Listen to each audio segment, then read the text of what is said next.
Tidak, teman-teman. Saya sedang menonton putaran Hamilton dan saya menemukan pernyataan yang mereka berikan di akhir putaran yang sangat mengejutkan. Ada komunikasi antara Ricciardo Adami dan Lewis Hamilton yang memperbaruinya tentang jarak berbagai Verstappen, Norris, Piastri. Namun, Hamilton bertanya dan diabaikan sepenuhnya. Selain itu, kedua Ferrari melakukan putaran di SQ3 di Spring Qualifying jauh lebih awal dibandingkan Verstappen, Norris, dan Piastri. Dan kita tahu betapa merugikannya dalam hal cengkeraman lintasan yang terus meningkat selama akhir pekan. Dan karena itu mereka mendapatkan hasil yang mengecewakan. Hamilton di posisi ke-8 dan Leclerc di posisi ke-10. Sementara Max Verstappen mendapatkan pole position dan dua McLaren berada di posisi kedua dan ketiga. Ferrari bisa bersaing untuk posisi 5 besar. Ini adalah sedikit pertanyaan sebenarnya. Kami tidak tahu. Performanya sangat mengecewakan di Spring Qualifying. Tapi kalau saja mereka melakukan putaran sedikit lebih lambat, mungkin hasilnya bisa lebih baik. Bisa saja finish di depan Hülkenberg, Alonso, atau Williams. Seharusnya bisa mengincar hasil yang lebih baik. Namun, mari kita dengarkan Hamilton karena mereka memberikan komunikasi yang menurut saya sangat tidak berguna saat ini. P5 for now. Norris did at 32.2. Been waiting for Verstappen. Piastri. Jadi inilah yang dikatakan Ricciardo Adami padanya, memberikan sedikit pembaruan tentang berbagai jarak, informasi rutin. Mari kita lanjutkan. Di sini ada Hamilton yang bertanya, jadi seberapa jauh kita dari mereka yang di depan? Jadi dia bertanya kepada Ricciardo Adami, oh, tapi berapa jaraknya? 8 tenths. Ricciardo Adami mengatakan kepada saya, 0,8, jadi benar-benar jarak yang signifikan. Ya, di lintasan yang sangat panjang, ada beberapa sektor yang berbeda satu sama lain, tetapi jaraknya penting.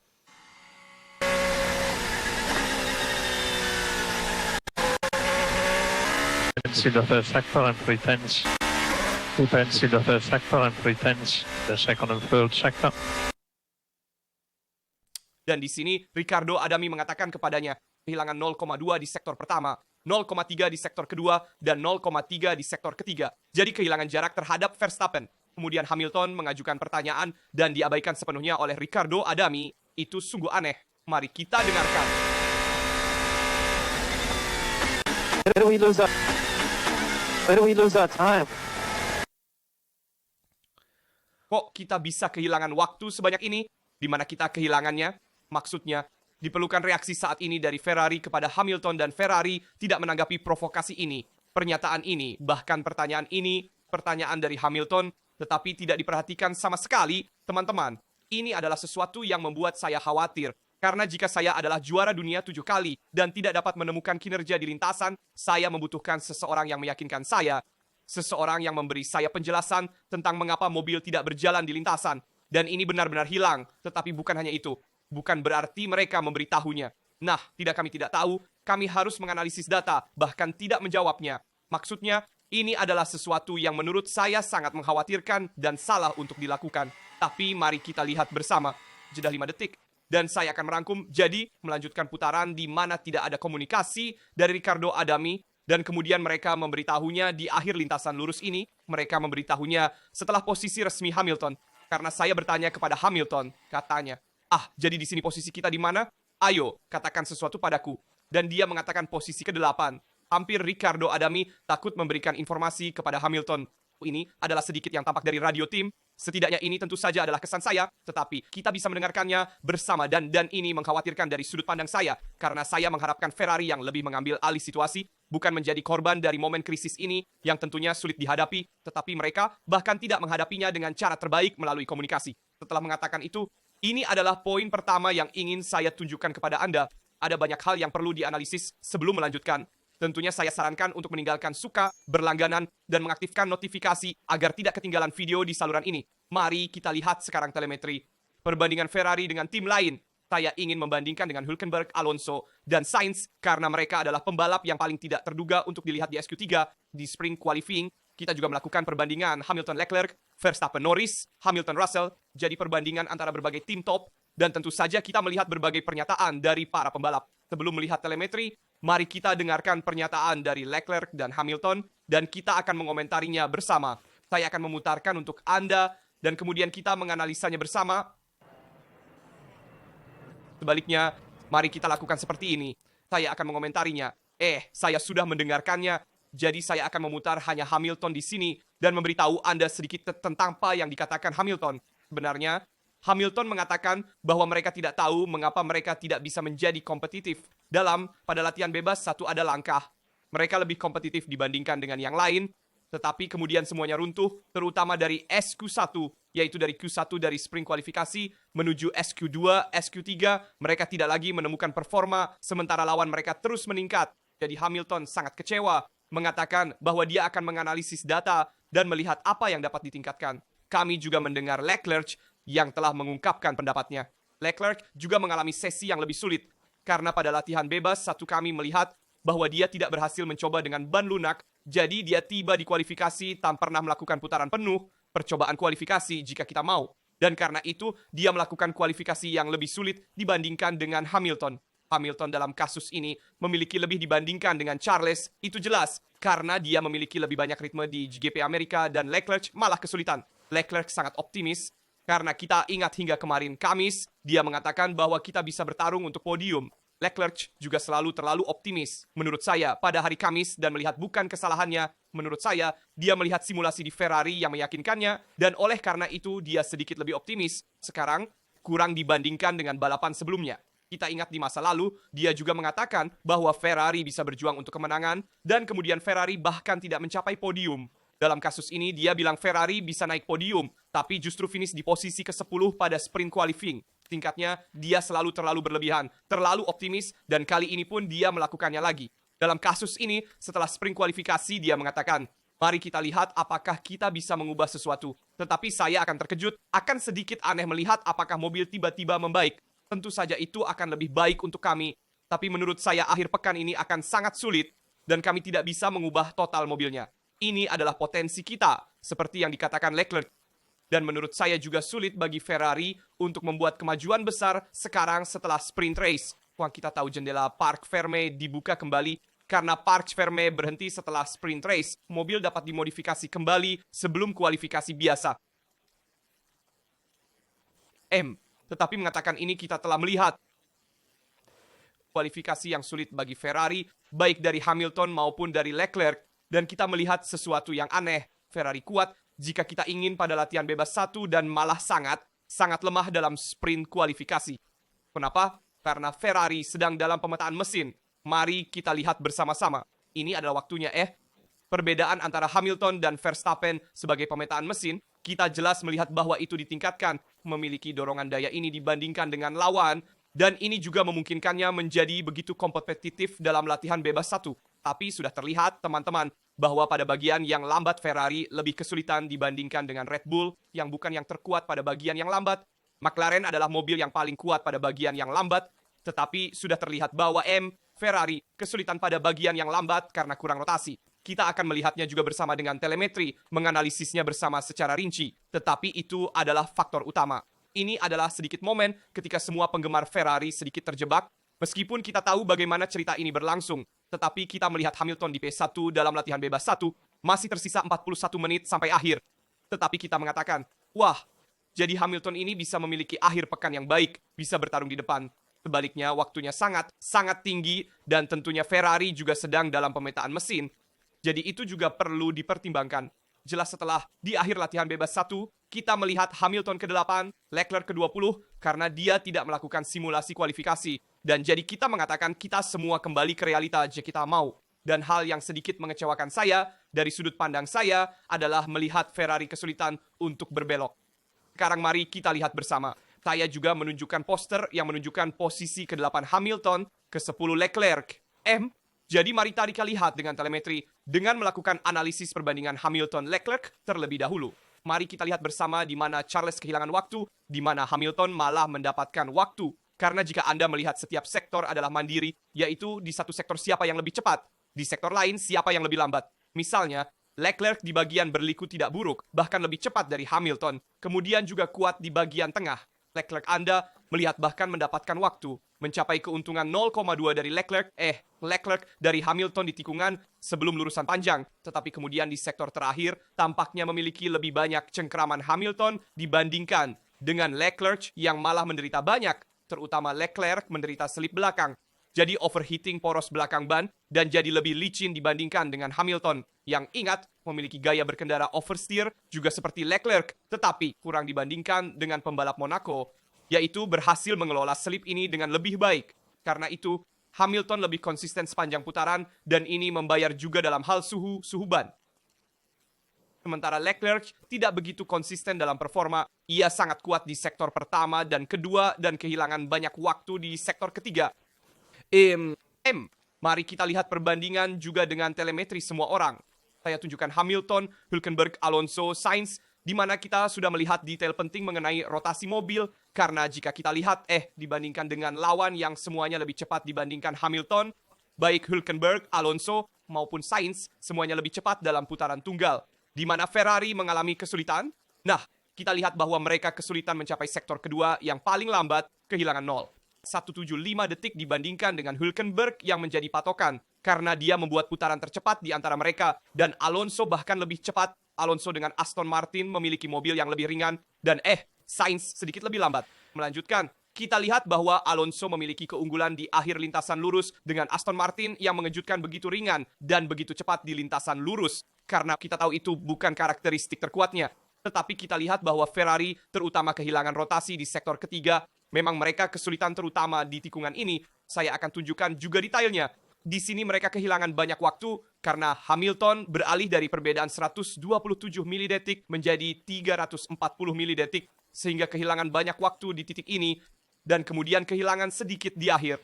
Namun mereka terutama kehilangan waktu di bagian sirkuit ini, di bagian ini, karena ini adalah bagian di mana diperlukan rotasi maksimum dari mobil dan karenanya diperlukan depan yang presisi, tetapi terutama diperlukan tidak adanya understeer. Dan dalam kasus ini, Ferrari menunjukkan masalah yang berulang sepanjang musim, yaitu tidak dapat membuat mobil ini berputar. Mari kita lihat juga dengan telemetri lain yang telah saya siapkan di sini untuk Anda. Kita lihat Verstappen, Norris, Russell, Hamilton. Di sini terlihat jelas bagaimana perbedaan antara McLaren dan Red Bull sangat kecil. Di beberapa tikungan Max lebih unggul, di tikungan lainnya McLaren, dalam hal ini Norris lebih unggul. Dan kita lihat bahwa McLaren lebih kuat di bagian yang dikemudikan. Sehingga di bagian ini McLaren lebih kuat dibandingkan juga dengan Red Bull. Di bagian mana Red Bull melaju paling cepat? Dia lebih cepat di bagian ini. Contohnya, bukan bagian ini. Red Bull lebih kuat di bagian ini, di sini. Di tikungan penyangga yang cepat. Sedangkan di Snake, mereka bersaing, bahkan Red Bull bisa memulihkan kecepatan. Jika kita lihat juga kecepatan saat melaju, dalam bagian ini, Red Bull tetap bisa memulihkan. Tetapi menurut saya itu lebih karena keterampilan Max daripada kualitas mobil.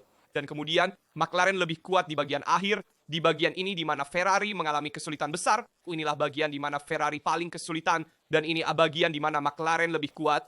Jadi di mana diperlukan rotasi yang baik, kecepatan rendah. Di sana adalah area yang subur untuk McLaren. Dan sebaliknya, di bagian akhir, Red Bull jauh lebih kuat di bagian di mana diperlukan kecepatan tinggi dalam dukungan input tunggal. Jadi tidak terlalu banyak rotasi. Tetapi banyak kecepatan saat melaju. Di sana Max membuat perbedaan dibandingkan semua yang lain. Mari kita lihat juga Verstappen, Norris, Piastri. Dan kita akan melihatnya juga dengan onboard sebentar lagi. Kita lihat bahwa Verstappen sangat kuat di bagian masuk tikungan, di mana diperlukan membawa banyak kecepatan saat masuk. Lihatlah puncak biru jika kita mau dalam telemetri berulang di banyak tikungan karena Max masuk dengan sangat kuat, berhasil memiliki kepercayaan dengan bagian depan yang kurang dimiliki di bagian awal musim dan berhasil masuk lebih kuat daripada semua yang lain, terutama dibandingkan juga dengan Piastri yang mengalami sedikit lebih banyak kesulitan dibandingkan Norris sejauh ini dalam akhir pekan ini. Dan Max berhasil masuk dengan sangat kuat, mengerem lebih lambat dibandingkan semua yang lain, membawa lebih banyak kecepatan di tikungan. Di sini perbedaannya jelas, mengagumkan betapa lebih lambat ia berhasil masuk. Sekarang mari kita lihat semua di tikungan di mana Max membuat, di mana Max membuat perbedaan terbesar di mana saya terkejut. Kita akan melihatnya juga dengan onboard bersama-sama. Mari kita lihat bersama-sama sekarang, dan kita lihat onboard Max Verstappen, karena sungguh mengesankan. Maksud saya ini benar-benar sesuatu yang luar biasa, dan membuat perbedaan di banyak titik. Sementara itu, saya tunjukkan di sini pole position sprint Max Verstappen yang memang pantas, karena dia membuat putaran yang luar biasa. Sekarang mari kita lihat juga bersama-sama intinya. Mari kita lanjutkan. Saya akan menunjukkan kepada Anda poin-poin di mana saya paling terkejut. Tikungan 1, saya akan tunjukkan sesuatu bahwa di tikungan 1 ia mengambil jalur yang cukup lebar, tidak langsung ke apex. Lihat, Dia juga sedikit kehilangan titik pengereman, tetapi tidak kehilangan terlalu banyak di sini. Karena dalam banyak tikungan rambut, tidak perlu mencapai titik apex dengan presisi, tetapi bisa sedikit lebih lebar untuk mendapatkan lebih banyak kecepatan melaju dan meluruskan mobil lebih mudah tanpa membuat jalur terlalu berbentuk V, tetapi membuat jalur yang sedikit lebih melengkung, sedikit lebih berbentuk U jika kita mau. Mari kita lanjutkan. Poin di mana Verstappen membuat perbedaan besar dalam bagian snake. Jadi saat perubahan arah, lihatlah ketepatan kemudinya. Dan ini adalah frame yang bagus karena menunjukkan seberapa dekat ia dengan pembatas kuning tanpa menyentuhnya. Dan di sana membuat perbedaan besar karena misalnya Norris seringkali menyentuh pembatas kuning dengan mengambil jalur lebih sempit, tetapi kehilangan kecepatan. Karena pembatas itu mengganggu stabilitas mobil dan menyebabkan kehilangan waktu yang signifikan. Di sini juga lihat bagaimana dia masuk dengan cepat dan membuat mobil meluncur dengan baik. Saya ingin kalian mendengar suara perpindahan gigi juga. Tunggu, mari kita lanjutkan. Sekali lagi, di sini. Terdengar jelas ketika dia melakukan perpindahan gigi. Di sini. Dengar bagaimana dia mengganti gigi untuk mendapatkan lebih banyak torsi dan dengan demikian lebih banyak kecepatan dalam perjalanannya. Ini adalah strategi yang sangat berguna di bagian snake ini untuk masuk secepat mungkin tanpa mengalami penurunan kinerja mesin yang terlalu besar. Mari kita lanjutkan, lihat di sini. Rotasi yang baik dari Red Bull. Dan di sini juga dia tetap berhasil mencapai titik apex dengan sempurna. Inilah rotasi yang baik dari Red Bull dalam arti bahwa Verstappen berhasil membuat Red Bull berputar dengan baik. Red Bull pada dasarnya memiliki sedikit lebih banyak understeer dibandingkan dengan McLaren. Namun Verstappen dengan jalur yang dia pilih berhasil membuat Red Bull berputar dengan baik. Memang, dia membuat jalur yang sangat melingkar untuk membuat Red Bull berputar sebanyak mungkin. Ini memang gaya khasnya. Saya sangat sering melihatnya sepanjang putaran ini. Di sini, seperti yang saya katakan sebelumnya, dia tidak mencapai titik apex untuk membuat mobil berputar lebih banyak. Mari kita lanjutkan. Saya juga mau tunjukkan satu titik lain yang menarik. Di sini ada hairpin, jadi wajar jika dia mencapai titik apex di kasus ini. Karena ini adalah tikungan dengan pengereman yang keras. Di sini juga Verstappen membuat perbedaan besar. Bagian di mana Ferrari mengalami kesulitan besar di tikungan ini, karena ini adalah tikungan dengan rotasi penuh. Lihatlah bagaimana dia mengambil jalur yang sangat lebar untuk kemudian masuk sempit dan mencapai titik apex dengan tepat. Dia tidak bisa lebih sempit dari itu, meskipun Anda melihat bahwa sudut kemudi sangat lebar. Maksudnya, dia mencoba memberikan banyak sudut kemudi, tetapi itu adalah batas maksimum yang bisa dia lakukan untuk membuat RB21 berputar. Mari kita lanjutkan. Titik terakhir yang membuat perbedaan ada di sini, teman-teman. Di sini Verstappen melakukan keajaiban, menurut saya. Ini adalah tikungan di mana dia membuat perbedaan terbesar dibandingkan dengan lawan seperti Norris dan Piastri, karena dia masuk dengan sangat cepat dan memiliki banyak kepercayaan diri di sini. Karena ini adalah tikungan cepat yang membutuhkan dukungan yang baik, cengkraman yang baik dari mobil, namun juga banyak keberanian. Dan Anda melihat bahwa dia masuk dengan baik di sini. Ada sedikit kehilangan grip, sedikit oversteer, tetapi dia berhasil mengambil curb tanpa menyentuh pembatas. Max melakukan keajaiban di sini. Ini adalah masterpiece dari putaran, harus saya katakan, putaran yang luar biasa dari Verstappen dalam kualifikasi, meskipun mobilnya tidak memungkinkan dia untuk menjadi begitu kompetitif. Namun dia melampaui batas mobilnya. Jika kita melihat klasemen bersama, kita melihat Tsunoda di posisi ke-18 mencatat waktu 1:35, 2 dengan ban medium, Verstappen dengan ban soft 1:32, 1 dan mereka memiliki mobil yang sama. Jadi, Anda mengerti bahwa Verstappen benar-benar membuat perbedaan dalam kasus ini. Hülkenberg mengejutkan di sini. Posisi ke-4, Hülkenberg yang hebat. Posisi ke-5, Russell. Posisi ke-6, Alonso. Kemudian posisi ke-7, Sainz. Tentunya Williams dengan kedua pembalapnya di posisi 10 besar. Luar biasa. Pastinya Hülkenberg di posisi ke-4 adalah kejutan hari ini. Dan dia telah melakukan putaran yang hebat sejak latihan bebas 1. Merasa nyaman dengan mobilnya. Melihat juga rekan satu timnya Bortoleto di posisi ke-20. Hebat Hülkenberg. Alonso di posisi ke-6. Seperti biasa membuat perbedaan dibandingkan dengan Stroll, dan kita melihat Aston Martin yang lebih ringan, jadi lebih kuat, tentunya telah ditingkatkan dibandingkan dengan balapan sebelumnya. Saya akan menunjukkan satu hal terakhir. Ini sangat menarik. Kami telah mendengar pernyataan, kami juga telah melihat telemetri dari Ferrari, dan saya ingin menunjukkan peningkatan dari jeda musim panas dari Hungaria ke Singapura dari berbagai mobil. Kita lihat Red Bull adalah yang paling banyak meningkat. McLaren berhenti dalam pengembangan, karena juga memikirkan tahun 2026. Mercedes meningkat pesat. Ferrari di sisi lain tidak meningkat banyak. Mereka mengatakan meningkat 1/10, tetapi itu sedikit sekali. Maaf, Mercedes 70 milidetik, tidak. M. Begitu juga Ferrari 10 milidetik.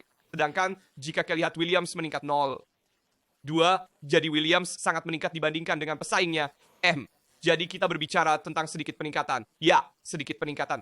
bahkan McLaren pukul 08. Jadi benar-benar sedikit, pukul 08 sangat kecil ya untuk penurunan. Ini adalah perbedaan antara berbagai tim top. Tentunya Red Bull adalah yang paling banyak meningkat, juga meningkat 2 posisi dalam klasemen. Ya, dari performa mobil, jadi dari performa mobilnya. Dikatakan demikian, Ferrari tidak berhasil membuat langkah maju yang mereka harapkan dari jeda musim panas dengan pembaruan suspensi dan juga modifikasi lantai mobil.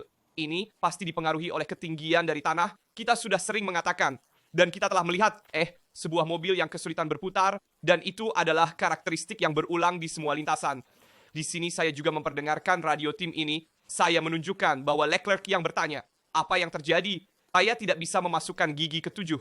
Dan di sini ada sedikit momen kekhawatiran. Ada juga bau oli. Jadi di sini saya khawatir tentang unit tenaga Leclerc. Saya bilang, Mado, sekarang mereka juga harus mengganti mesin. Dia akan memulai dari belakang. Sebaliknya, untungnya tidak ada yang terjadi dan semuanya berjalan baik.